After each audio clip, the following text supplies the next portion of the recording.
नमस्कार दोस्तों, online learning steno channel में आप सभी का स्वागत है। 80 शब्द प्रति मिनट की गति से संपादकीय डिक्टेशन शुरू होगी थोड़ी ही देर बाद।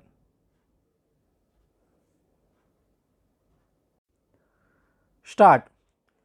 प्रकृति की अपनी अपनी गति होती है और अगर यह अपनी सामान्य अवस्था में है तो धरती पर जीवन स्थितियां मजबूत होती है, लेकिन अगर किन्हीं वजहों से इसका चक्र बाधित होता है तो यही प्रकृति बड़े नुकसान का भी वाहक बनती है।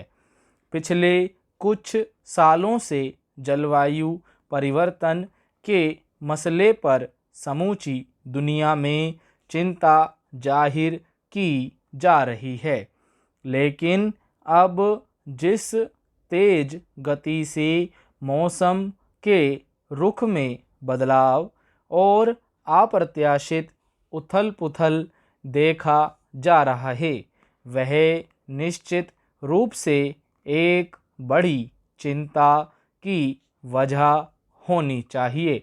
पर्यावरण के मसले पर हाल ही में आई एक रपट में जो आकलन सामने आया है, उससे यह समझा जा सकता है कि वह ठंड हो या गर्मी या फिर बरसात, इनका जो असर सामने आ रहा है उसने सबको चौंकाया है।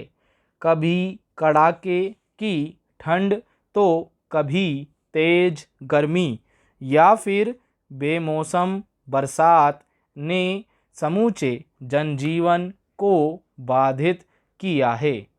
इसके अलावा बारिश, ओलावृष्टि, आकाशीय बिजली आदि में असंतुलन की वजह से इस साल के शुरुआती 4 महीनों में ही कम से कम 233 लोगों की जान चली गई और लगभग 9.5 लाख हेक्टेयर क्षेत्र में लगी फसल बर्बाद हो गई।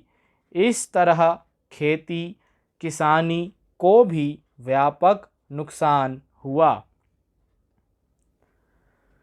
प्रकृति पर किसी का बस नहीं है और उसकी अनिश्चितता के बारे में पक्के तौर पर कुछ नहीं कहा जा सकता।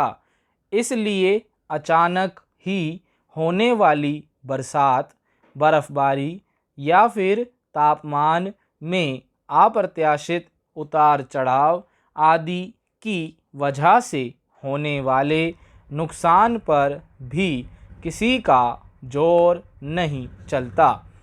चिंता की बात है कि वक्त के साथ मौसम की मार का असर पहले के मुकाबले अब ज़्यादा गंभीर होता जा रहा है।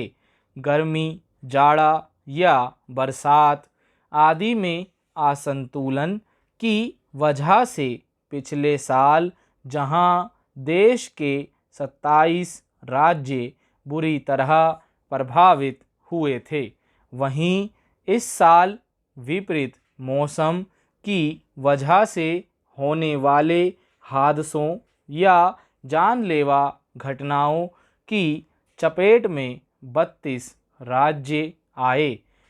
विडंबना यह है कि विज्ञान और अन्य आधुनिक आविष्कारों और खोजों के जरिए मनुष्य ने प्रकृति और मौसम को करीब से समझना शुरू तो कर दिया है, लेकिन यह भी सच है कि प्रकृति के स्वाभाविक स्वरूप में मनुष्य ने आधुनिकतम तकनीकों सहित अलग अलग तरीकों से बड़े पैमाने पर दखल भी दिया है।